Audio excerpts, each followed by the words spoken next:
Hello everybody, Kemo Sabi here, coming at you with another video. This one's off the Narwhal webpage. A write-up by James Wilt, published December 18th, 2018. Apparently he's saying it's an 11-minute read. We'll see about that. And here we have it. In depth, Canada won't perform an environmental review of most new oil sands projects. Here's why.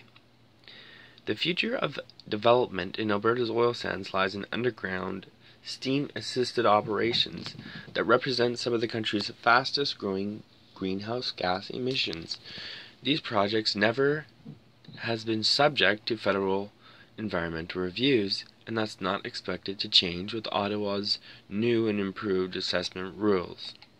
When it comes to the oil sands, there's a particular gloss that accompanies industry's presentation of in-situ extraction. Unlike the pronounced nature of open-pit mines, with the accompanying heavy haulers and seemingly endless horizons of tailing ponds, in-situ, meaning in-ground or in-place operations, has a much less visible footprint. Cenovus has gone so far as to dub these operations, which require the injection of steam underground to heat viscous oil, allowing it to be pumped to surface, a different oil sands. While they currently do represent the future of the oil sands, in situ projects have already outpaced mining production and are set to increase by 1 million barrels per day by 2030, they also come with their own set of problems. In situ oil sands operations are incredibly greenhouse gas intensive, requiring copious quantities of natural gas, often obtained from fracking, to produce the steam that's injected underground. Operations require extensive roads and seismic lines that expose threatened caribou to an increased risk from rolls and create habitat disturbances that are connected to low reproduction and calf survival rates. These compounding impacts to caribou are part of the underlying justification of the province's controversial wolf call, and the proposed use of solvents as a substitute for steam has given new rise to long-held concerns about groundwater contamination from steam injection processes. The cumulative impacts of the in-situ operations are extensive, which is why many onlookers are scratching their heads as Ottawa allows for their exemption under new environmental assessment laws, leaving reviews entirely in the hands of the province. To have the country's main environmental assessment law leave the highest carbon projects off the list is just unacceptable to us, Patrick DeRoche, Climate and Energy Project Manager of the Environmental Defense, told the Narwhal. The notion that provinces are able to step in and do this is not true. It doesn't hold water. New legislation keeps Harper's project list. As the Narwhal reported in April, Canada's proposed environmental assessment rules, designed to restore public trust in the federal process reviewing major projects, were released without any detail on what kinds of project would trigger review under the new legislation. Back in 2012, the Harper government radically overhauled the country's environmental assessment process and introduce the use of a project list to determine whether a project like a dam, power plant, or oil sands mine will be subject to a federal review. Unlike the previous regime, which relied on automatic triggers, the project list dramatically narrowed the activities eligible for federal assessment and accorded a great deal of discretionary power to the federal environmental minister. Thousands of projects per year were no longer reviewed by Ottawa. So thousands of projects per year not being reviewed anymore. Outcry ensued. The current federal government solution, BC-69, a new controversial impact assessment bill currently under debate in the Senate, will overhaul the 2012 legislation but keep the project list intact. The contents of that list remain undisclosed to the public, but From the get-go, Environment Minister Catherine McKenna indicated In-situ oil sand project would be exempt from the list. In a statement emailed to the Narwhal, a spokesperson for the Canadian Environmental Assessment Agency confirmed this is still the case. At this time, the approach to draft regulations to support the Impact Assessment Act remains unchanged. Last week, the Federal Environment Ministry confirmed the Globe and Mail that in-situ projects fall with the exemption eligibility. Anna Johnson, staff lawyer at West Coast Environmental Law, said that the case for not returning to the previous approach of triggers in Bill C-69 was premised on the expansion of Harper's project list. The exemption of in-situ operations seriously undermines that expectation, Johnson said, adding many of the impacts of these operations, including those affecting Indigenous rights, fall under federal jurisdiction. According to Johnson, Ottawa can and should assess factors like health and safety of nearby communities and workers, the potential use of the solvents, and impacts on species from habitat fragmentation. Many in-situ projects occur within the critical habitat of Boreal caribou, she said, and the federal government has made it very clear that Alberta isn't doing a sufficient job to protect habitat.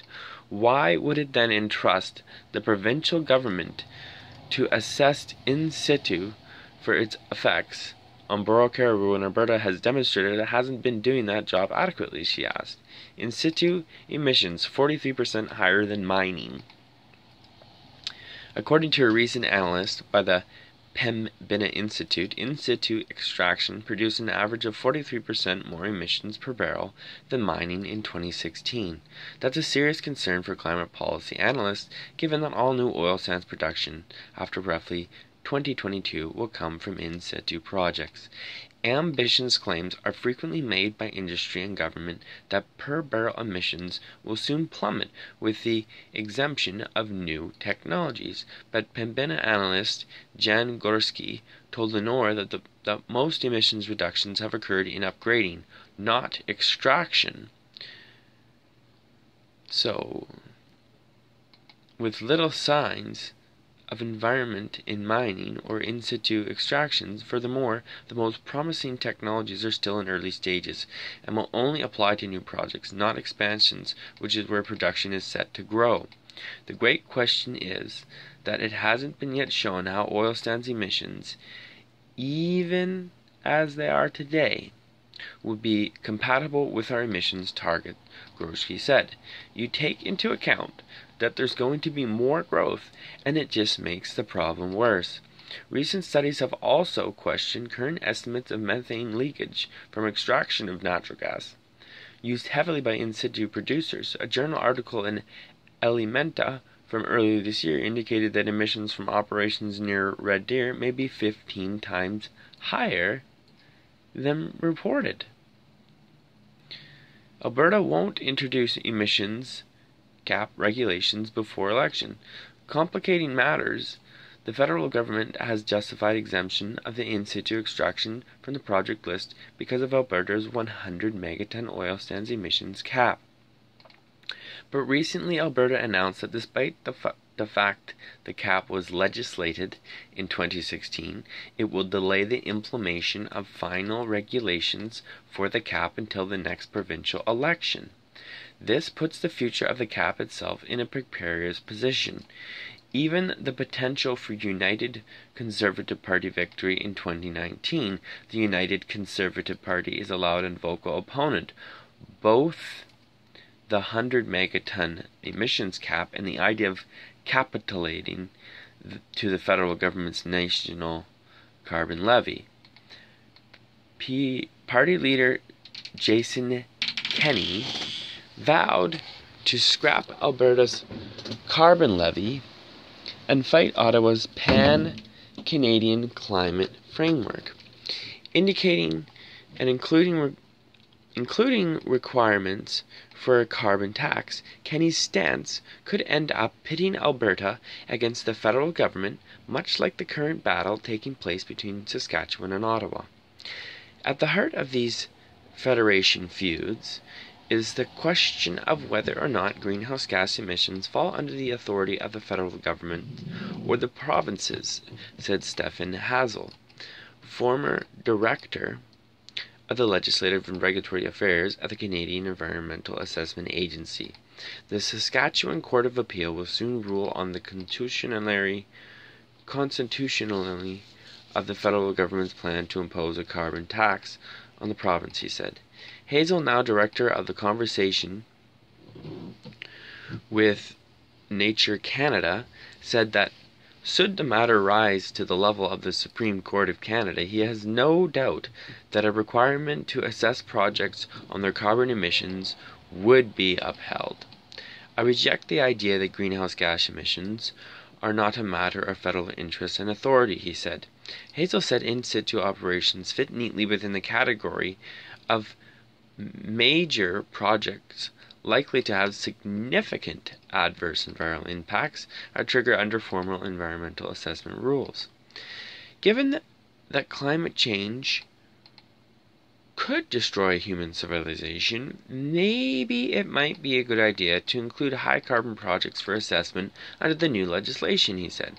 DeRoche of Environment Defense said that Canada has made a promise to the international community to limit greenhouse gas emissions.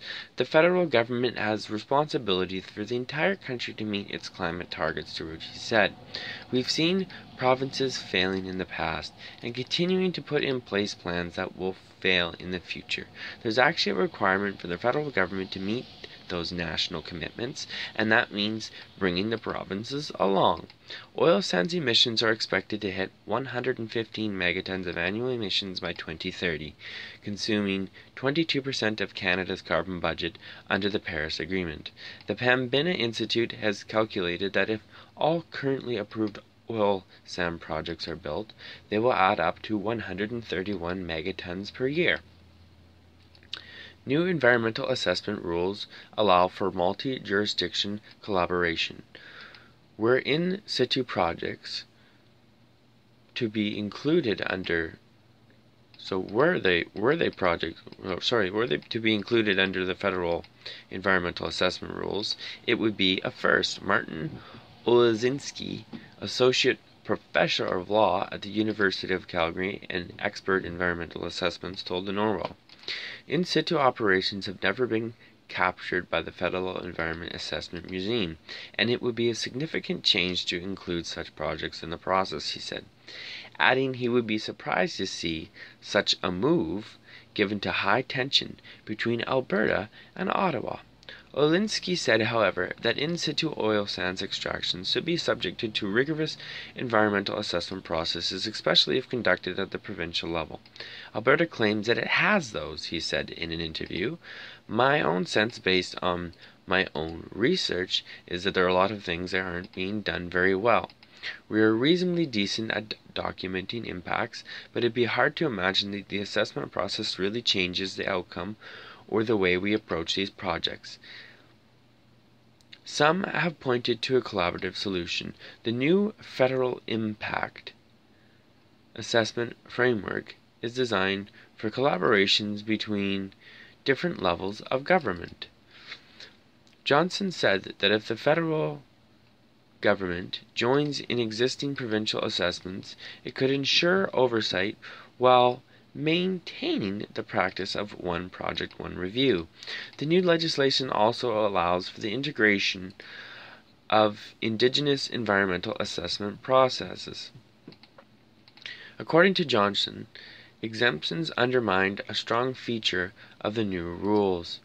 Allowing for substitutions, the new legislation provides for the option of substituting a provincial assessment for a federal one when and where it makes sense to do so. If Alberta believes that its processes are that good, then it can just rely on these substitutions provisions as opposed to an exemption, is that the federal government retains a decision-making authority when it comes to how an assessment will be conducted and by what agency. Oilsands said there's also a fair bit of malleability with the future of the project. Because it's a cabinet regulation with a legislation offering no clear criteria about what can go on or off the list, a new government can add or subtract from the list or even scrap it entirely with very little effort. That could be very good or very bad, depending on one's perspective of whoever forms the next government, he said. Johnson said that while the bill may go to committee as early as next week, actual considerations won't commence in any other way until February, meaning there's still time for people to voice their concerns about the exemption of in-situ. You can find your MP's contact information on here.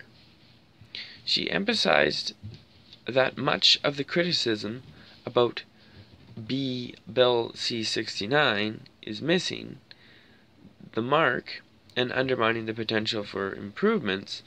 If everybody could just step back and take a deep breath and think a little bit more realistically about this bill, then maybe they'd recognize that impact assessment has a really key role to play in ensuring responsible development, and it'd actually be beneficial to have more projects subject to it, because it's almost never used to stop projects, but to design projects more responsibly, she said. So hopefully you enjoyed the write-up, everybody. It'd be awesome if you subscribed, and great if you leave a comment. We'll see you in the next one. Thanks, everybody. Have a great Christmas and a good New Year.